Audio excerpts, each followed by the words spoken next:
السلام علیکم ورحمۃ اللہ وبرکاتہ۔ ان الحمد للہ نحمده ونستعینه ونستغفره ونعوذ باللہ من شرور انفسنا ومن سیئات اعمالنا من يهد الله فلا مضل له ومن يضلل فلا هادي له واشهد ان لا اله الا الله وحده لا شريك له واشهد ان محمدا عبده ورسوله صلی اللہ علیہ وسلم تسلیما کثیرا اما بعد۔ برادران و خواتین اسلام، آج کے اس درس میں ہم آپ کا پھر سے خیر مقدم کرتے ہیں اس سیریز میں جس کا ہم نے لگ بھگ بلکہ آدھے سے اب زیادہ حصہ عبور کر لیا ہے۔ میرا مطلب حصول خشوع کے ذرائع سے ہے۔ اللہ عز و جل کا بے انتہا فضل کہ الحمدللہ یہ سفر ہمارا اتنی دور تک پوری خیریت کے ساتھ آن پہنچا، اور اللہ کا بہت بڑا فضل کہ ہم نے اتنے سارے اسباب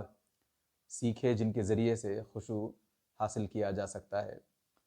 اب یہ ہم پر منحصر ہے کہ ہم ان اسباب سے کتنا استفادہ کرتے ہیں، کتنا یاد رکھتے ہیں ان اسباب کو، خصوصاً نماز کے لیے جب ہم نکل رہے ہوں تو ان اسباب کا ہم کتنا خیال کرتے ہیں، کتنا لحاظ کرتے ہیں، اور کتنی سنجیدگی سے ان اسباب کے ذریعے سے خشوع حاصل کرنے کی کوشش کرتے ہیں۔ یہ سب اب ہم پر ہے۔ اللہ عز و جل سے دعا ہے کہ اللہ عز و جل ہمیں کہنے سننے سے زیادہ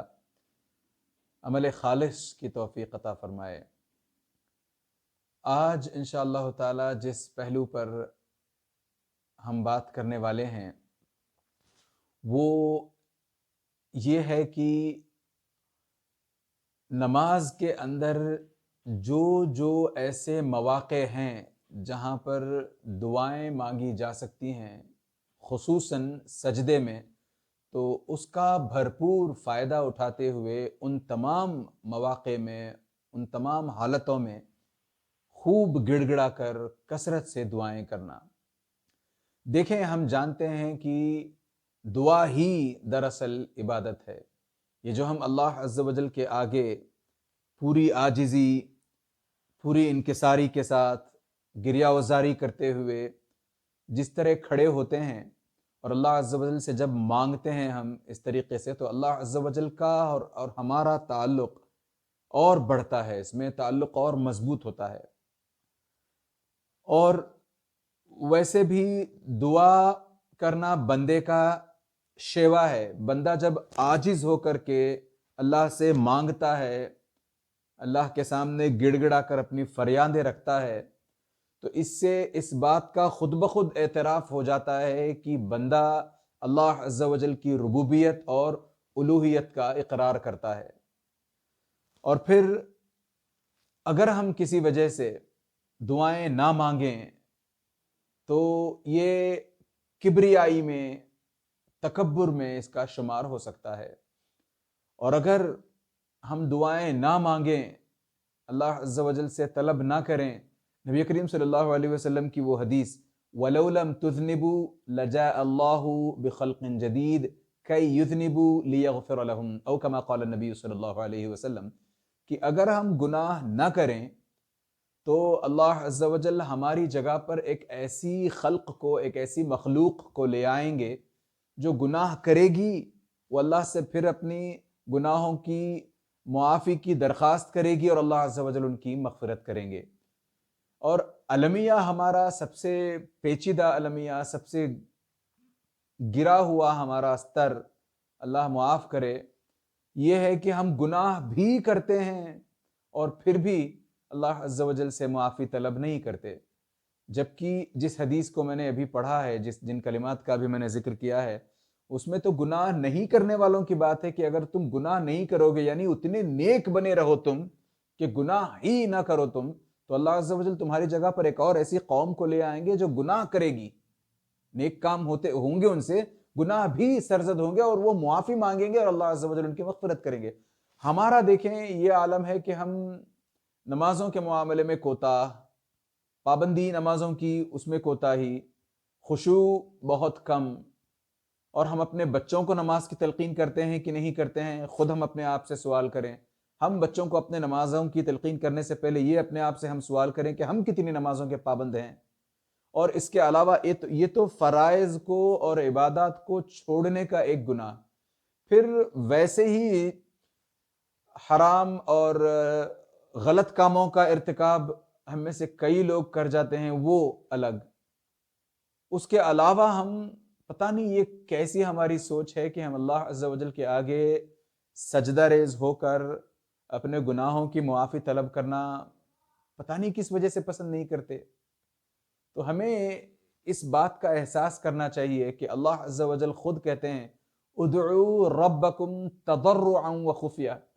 کہ ہمیں اللہ عز و جل کو پوری گریہ وزاری، پوری عاجزی، پوری جیسے ہم گڑ گڑا کر کسی سے کوئی چیز کبھی مانگنا چاہتے ہیں، اس ماں یا اس باپ کا عالم دیکھیں نا آپ۔ اللہ ہمیں ہمیشہ محفوظ رکھے۔ کوئی اگر ماں ہو، کوئی اگر باپ ہو جن کا اپنا بچہ موت اور زندگی کے بیچ جھول رہا ہو، تو اس ماں کی اور اس باپ کی حالت کیا ہوتی ہے؟ وہ کیسے زندگی کی، بچے کی زندگی کی بھیک مانگتے ہیں۔ ان کا رونا دھونا، ان کا لوگوں کے آگے ہاتھ پسارنا، ہر قسم کی مدد کے لیے اللہ کو پکارنا، اور لوگوں سے جہاں تک بھی جہاں سے بھی مدد مل رہی ہو سب قبول کرنا۔ اس کے باوجود بھی جب تک بچہ موت کے خطرے سے باہر نہیں آتا، ان کے نہ راتوں کی نیند باقی رہتی ہے، نہ دن کا چین باقی رہتا ہے۔ تو یہ عالم ایک بچے کی زندگی کو لے کر کسی ماں کا، کسی باپ کا ایسا ہوتا ہے، تو ہم تو سراسر گناہوں میں ملوث ہیں۔ تو ہمیں ہر ایک موقع کو غنیمت جانتے ہوئے اس موقع سے فائدہ اٹھانا چاہیے، اور جب جہاں ممکن ہو اللہ عز و جل سے دعائیں کرنی چاہیے، اللہ عز و جل سے مانگنا چاہیے۔ اللہ عز و جل کو غصہ آتا ہے، نبی کریم صلی اللہ علیہ وسلم فرماتے ہیں من لم یسأل اللہ یغضب علیہ، کہ اللہ عز و جل کو غصہ آتا ہے اس شخص پر جو اللہ عز و جل سے نہیں مانگتا۔ امام ترمذی رحمہ اللہ نے اپنی صحیح میں یہ روایت کی ہے، حدیث کا نمبر ہے 2686، یعنی 2686۔ تو اس میں صاف صاف ذکر ہے کہ ہم اللہ عز و جل سے اگر نہیں مانگیں گے تو اللہ عز و جل ہم سے غصہ ہوں گے۔ اور آپ اندازہ کریں کہ اگر اللہ عز و جل ہم سے ناراض ہو جائیں، ہم پر غصہ ہوں، تو دنیا کی کوئی بھی اور ہستی، دنیا کا بڑے سے بڑا درد مند سخاوت پسند شخص ہم پر رحم کرنا چاہے، ہم پر فضل کرنا چاہے، تو اس کا فضل رائے گا جب اللہ عز و جل ہم سے مغضوب ہو، اللہ عز و جل ہم سے غصہ ہو۔ تو اس حساب سے ہمیں ہمیشہ یہ کوشش کرنی چاہیے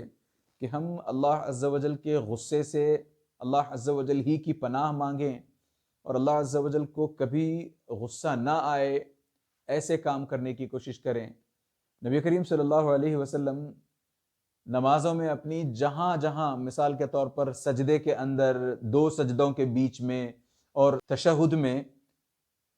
تشہد اتحیات اور پھر درود وغیرہ سے فارغ ہونے کے بعد لمبی نبی کریم صلی اللہ علیہ وسلم دعائیں فرماتے۔ تو ہمیں ان تمام مواقع کا خاص طور پر خیال رکھتے ہوئے، اور خصوصاً سجدے میں اقرب ما یکون العبد من ربہ وہو ساجد، نبی کریم صلی اللہ علیہ وسلم کا فرمان ہے کہ بندہ اپنے رب سے سب سے قریب اس وقت ہوتا ہے جبکہ وہ سجدے کی حالت میں ہو۔ اور اللہ اکبر، اللہ المستعان، ہمارے سجدے 3 سیکنڈ 2 سیکنڈ اس سے زیادہ ہوتے نہیں ہیں۔ ہمیں سجدے میں بس اپنا سر ڈال کر کے رونا گڑ گڑانا چاہیے، خصوصاً جن مسائل سے ہم آج کل دوچار ہیں، یا آنے والے ایام جس طریقے سے ہمیں صاف دکھائی دے رہا ہے کہ ظلمت ہی ظلمت کے ایام نظر آتے ہیں۔ اللہ عز و جل ہمارے ساتھ اچھا معاملہ، خیر کا معاملہ کرے، ہم پر روشن تابناک مستقبل لائے، بجائے اس کے کہ تاریک اور ظلمتوں بھرا مستقبل ہمارے سامنے ہو۔ ہم اللہ سے دعا کریں اور گڑ گڑا کر مانگیں اللہ عز و جل سے نبی کریم صلی اللہ علیہ وسلم نے کتنی ساری دعائیں سکھلائیں. ابو بکر رضی اللہ تعالیٰ عنہ کو نبی کریم صلی اللہ علیہ وسلم نے وہ دعا سکھلائی تھی, اللہم انی ظلمت نفسی ظلما کثیرا ولا یغفر الذنوب الا انت فاغفر لی مغفرۃ من عندک وارحمنی انک انت الغفور الرحیم. اتنی پیاری دعا, اتنی زبردست دعا. اور دیکھیں آپ, غور کر کے دیکھیں, اگر آپ جب بھی نبی کریم صلی اللہ علیہ وسلم نے اس طرح کی کوئی دعا خود کی ہو یا دعا کسی کو سکھلائی ہو, جو بھی مأثور دعائیں ہیں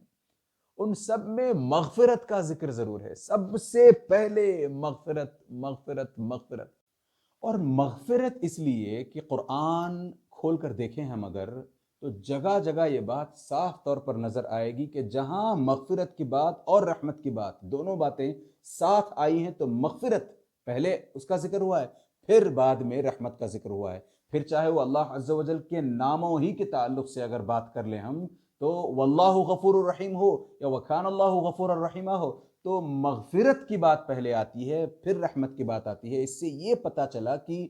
کسی بھی بندے کو اللہ عز و جل کی رحمت کا مستحق ہونے کے لیے مغفرت طلب کرنا ضروری ہے. اس کی مغفرت ہوگی تبھی وہ اللہ عز و جل کی رحمت کا مستحق ہوگا. اور اللہ عز و جل کی رحمت کے مستحق ہونے سے مطلب, اس سے مراد یہ ہے کہ اللہ عز و جل کی رحمت ہمیں اس وقت ڈھانپ لے گی, اللہ عز و جل کی رحمت ہمیں اس وقت ملے گی. اب رحمت سے مراد یہ ہے یہاں پر کہ ہم اپنے چاہے دنیاوی مسائل میں گھرے ہوئے ہوں, چاہے اپنے گھریلو مسائل میں گھرے ہوئے ہوں, چاہے اپنے آفس یا بزنسز کے تعلق سے جتنے مسائل ہوتے ہیں ان مسائل میں گھرے ہوئے ہوں, ان تمام مسائل کا حل ہمیں اللہ عز و جل کے رحیم ہونے پر, اللہ عز و جل کی رحمت ہی کے بلبوتے پر ہمیں ان تمام مسائل کا حل مل سکتا ہے. یہی وجہ ہے کہ نبی کریم صلی اللہ علیہ وسلم ہمیشہ دعاؤں میں مغفرت کا ذکر ضرور فرماتے, پھر اس کے بعد رحمت کی بات آتی. فاغفر لی مغفرۃ من عندک وارحمنی انک انت الغفور الرحیم. دیکھیں نا, مغفرت آیا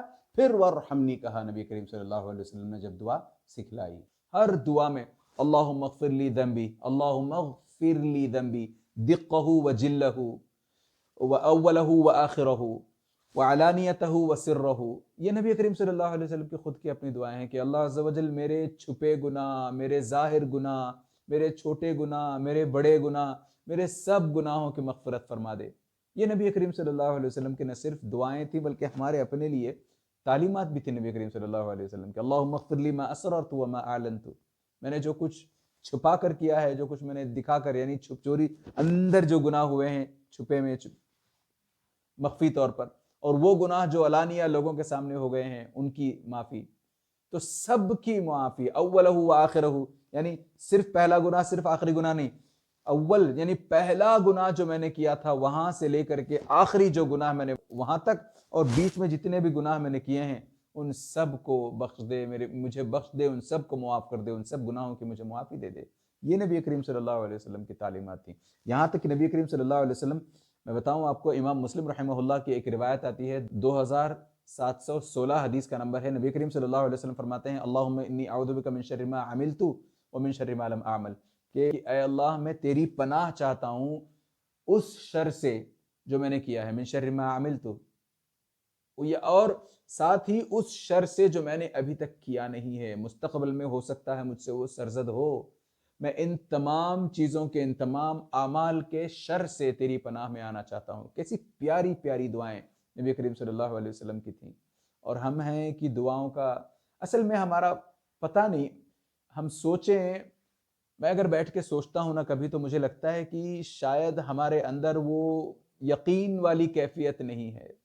یہی وجہ ہے کہ ہم نماز کے اندر بھی ہوتے ہیں, نماز کے لیے بھی آتے ہیں, تو نماز پڑھ کے ہم خود اپنے مسائل سلجھانے کی غرض سے, میں نے تو نماز پڑھ لی, نماز پڑھنے کو مجھ سے کہا گیا تھا, 4 ٹھونگے لگانے کو کہا گیا تھا, میں نے لگا دی وہ 4 ٹھونگے. کہتے نہیں ہیں مگر وہ انگریزی میں کہاوت ہے نا, actions are louder than words. تو ہمارے اعمال خود بتاتے ہیں کہ ہم سچ مچ کی نماز پڑھتے ہیں یا ٹھونگے مار رہے ہیں. الا من رحم ربی.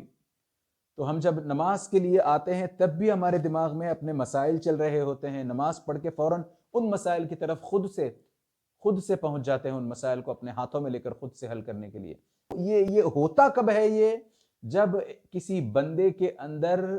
یقین کی کمی ہو کہ اللہ عز و جل ہی وہ ذات ہے جو میری ہر مشکل نہ صرف سن سکتا ہے بلکہ اللہ عز و جل ہی ہے جو میری ہر مشکل کا حل پہنچا سکتا ہے مجھ تک، میری ہر مشکل کو نعمت میں بدل سکتا ہے۔ صرف اللہ عز و جل وہ کر سکتے ہیں۔ وہ زبانی طور پر ہے، وہ کلیشیڈ ہو گیا ہے، وہ زبانی طور پر تو ہے، اور کسی سے پوچھا جائے اس کے خلاف بھی نہیں ہے، دل پر ایسا ہے نہیں بوجھ کہ نہیں صرف زبانی طور پر ہمیں کہنا ہے، ہمیں گن پوائنٹ پہ کہنے کو کہا گیا، ایسا بھی نہیں ہے معاملہ۔ بس وہ کہنے کو کہہ دیتے ہیں، جب پریکٹیکل بات آتی ہے تو ہم بہت کم اس چیز کا یقین کرتے ہیں۔ اسی وجہ سے ہم خود جاتے ہیں نماز پڑھ کے فوراً مسائل کی طرف، اپنے مسائل خود سے حل کر لیں گے ہم، اس کے بجائے اگر ہمیں ایک دفعہ یقین آ جائے کہ رب ہماری بھی سنتا ہے، ہماری بھی پریشانی دور کرے گا، ہمارے بھی مسائل حل کرے گا، وہ ایک دفعہ یقین آ جائے۔ ہوں گے ہم میں سے کچھ ایسے حضرات، ڈھونڈ نکالیں ہم اپنے ان ساتھیوں کو، اپنے ان بزرگوں کو جنہوں نے زندگی میں کئی دفعہ مشکلات دیکھی ہوں گی، تو پہلی دفعہ جب اس طرح کی کوئی بڑی مشکل دیکھی ہوگی انہوں نے، یا کوئی بھی مشکل، تو وہ اللہ کے آگے جا کر کے سجدہ ریز ہوئے ہیں اور دعا مانگتے رہے ہیں۔ پھر اس کے بعد انہوں نے دیکھا کہ مسئلہ حل ہو گیا ہے۔ ارے ابراہیم علیہ السلام، ہمارے جد امجد، ہمارے سب سے بڑے انبیاء میں سے، اولو العزم جن کو اللہ عز و جل کہتے ہیں، ان انبیاء میں سے، جب بادشاہ نے پکڑ رکھا تھا سارہ علیہ السلام کو، جب پکڑ رکھا تھا، تب کیا کر رہے تھے ابراہیم علیہ السلام؟ نماز میں لگے ہوئے تھے۔ جب تک اس نے چھوڑا نہیں تب تک یہ نماز میں لگے ہوئے ہیں، مناجات کر رہے ہیں اللہ سے کہ چھڑوا دے، خیریت کے ساتھ واپس لے آ میری بیوی کو میرے پاس۔ یہ تیقن کی بات ہوتی ہے۔ انفارچونیٹلی، بدقسمتی سے ہم میں وہ تیقن نہیں ہے۔ اسی لیے میں کہتا ہوں کہ ہم ایک دفعہ وہ ہمارے اندر تیقن آ جائے، ایک دفعہ ہمیں وہ یقین ہو جائے کہ نہیں، میں سجدے میں جاؤں گا، اللہ سے مانگوں گا، گڑ گڑا کر اپنے گناہوں کی معافی مانگوں گا، اللہ کی رحمت طلب کروں گا، اللہ سے اپنے مسائل کا حل پوچھوں گا، اللہ مجھے اپنے مسائل کا حل دیں گے، ضرور دیں گے۔ وہ یقین کے ساتھ اگر ہم بار بار بار بار اللہ کی بارگاہ میں جاتے رہیں اور دعا کرتے رہیں، تو ایک مرتبہ اگر یہ ہو جائے نا عجوبہ کہ اللہ عز و جل کے آگے ہم نے اس طرح گریہوزاری کی ہے اور واپس آ کے دیکھ رہے ہیں کہ سچ مچ مسئلہ حل ہے،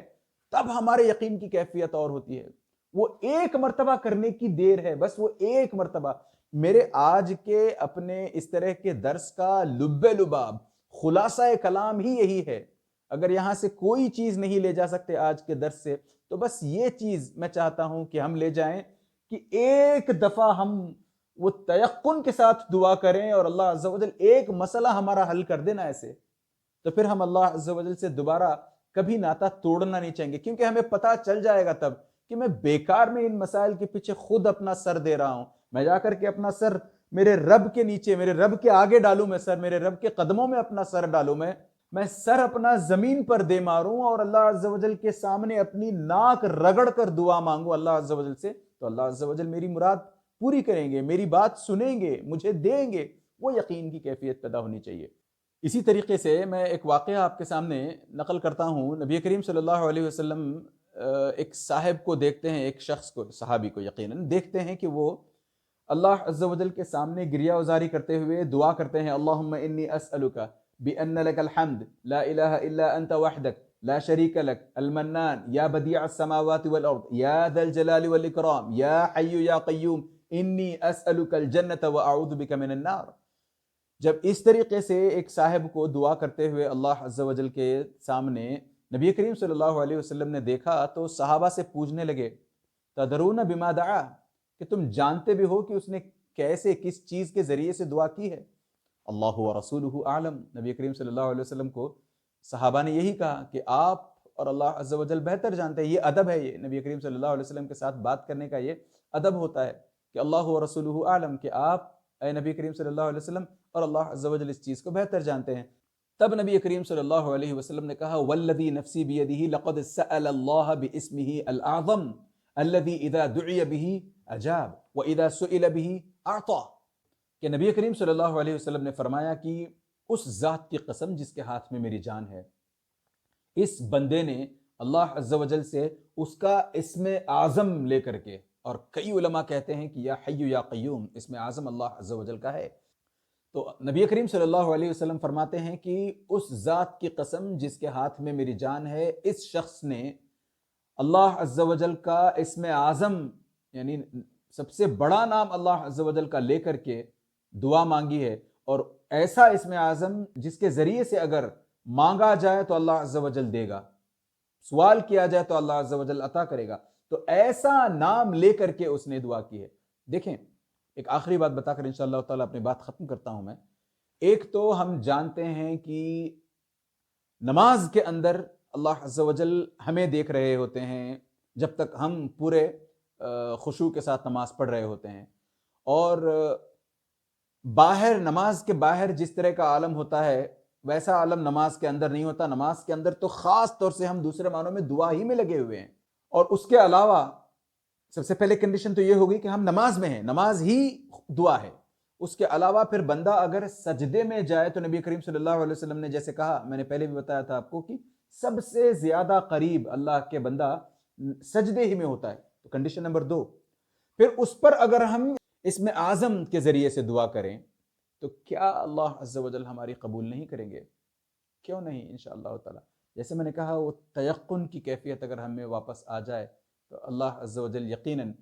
نہ صرف ہماری دعائیں قبول کریں گے، بلکہ اللہ کی ذات سے قوی امید ہے کہ ہمارا مستقبل بھی تابناک اور روشن ہوگا بإذن اللہ و توفیقہ۔ اللہ عز و جل سے دعا کریں کہ اللہ عز و جل ہمیں صحیح ڈھنگ سے عبادت کرنا سکھلائے، اور عبادتوں میں ہماری خشوع پیدا فرمائے، اور ہماری تمام عبادتیں اللہ عز و جل شرف قبولیت سے نوازے۔ آمین یا رب۔ وصلی اللہ علی نبینا محمد وعلی آلہ وصحبہ اجمعین۔ السلام علیکم ورحمۃ اللہ وبرکاتہ۔ سبحانک اللہم وبحمدک، اشہد ان لا الہ الا انت، استغفرک واتوب الیک۔